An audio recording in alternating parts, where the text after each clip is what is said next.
Welcome to episode 24 of the Tax Smart Daily, a daily video series for real estate investors to get tax smart. I'm Brandon Hall, and before we get started, I invite you to join our Tax Smart Facebook group and our Tax Smart newsletter. Links to both of those are in the description of this video. Additionally, subscribe to this YouTube channel. I don't want you to miss any future videos that we drop, whether it's the daily the daily video like this, our podcasts, our live Q&As, anything along those lines.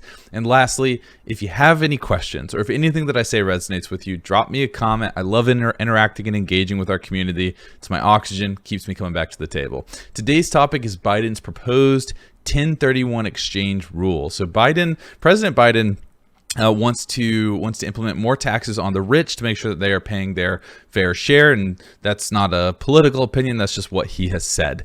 So what he wants to do is cap the 1031 gain deferral that you're able to roll over into the next property. So a Section 1031 exchange allows real estate investors to sell one property and roll the gains into the next property. So you never have to sell, cash out, take a tax hit, and then invest the after-tax dollars into the next property. It basically just allows you to kick the can of recognizing those taxes down the road, because you sell property A, maybe you've got $100,000 of gain built into it with the run-up of the recent real estate market. You sell property A, if you meet the 1031 exchange rules, and there's timing rules that you have to be very well aware of.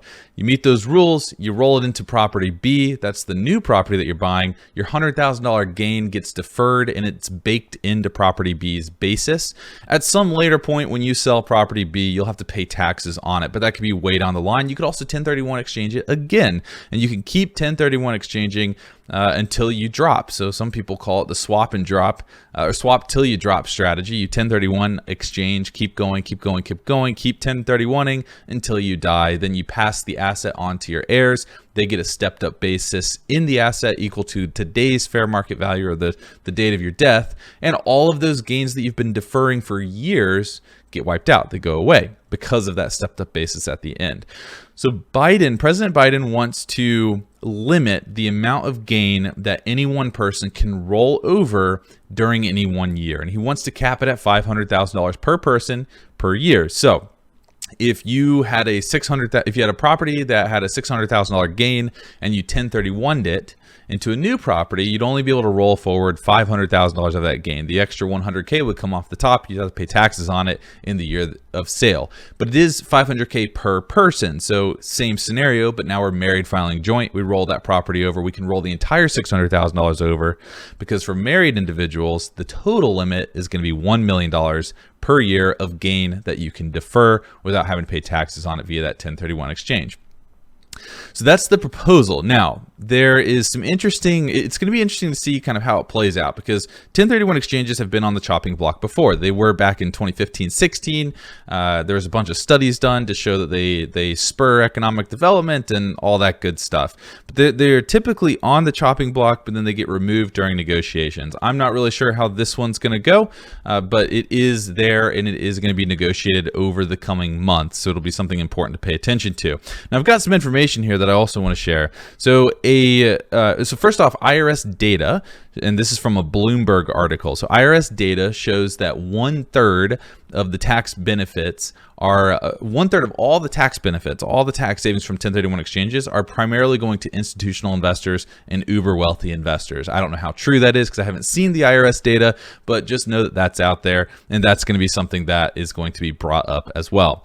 And then that swap until you drop strategy, right? So the idea that Biden's campaign is around making sure that the wealthy pay their fair share. So if you're able to do the whole swap until you drop, the question is going to be, is that really fair? On the flip side, we have a Realtor study showing that 84% of 1031 exchanges carried out are by small investors, basically like me and you. So the real question is, if we cap this 1031 exchange program, will that hurt the small investors?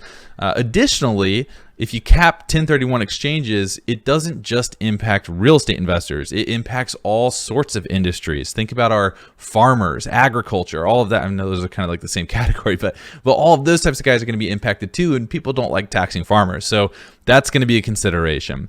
A study that was, I believe it was done in 2015 and then maybe updated for 2020, shows that 88% of all 1031 exchanges are eventually sold in a taxable exchange. So what that study was showing is that basically only 12% actually make it until the end. The drop piece, they make it to the end and they pass it on to heirs. Only 12%. Now that study was commissioned by the real estate industry, so we kind of have to take all of this stuff with a grain of salt. But I'd love to hear from you. What do you think would happen if the 1031 exchange gain deferral was capped at $500,000 per person? Would it impact you? Do you think it would have a big impact on the market? That's the current argument that we're hearing, is that there would be a huge negative impact in the real estate market itself.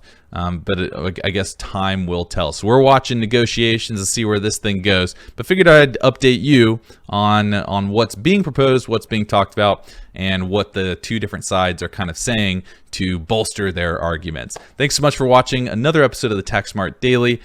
Check us out in the comments. Leave a comment if you got any questions or if anything resonated with you, and then check out the description of this video to join our various social media sites and join our various communities online.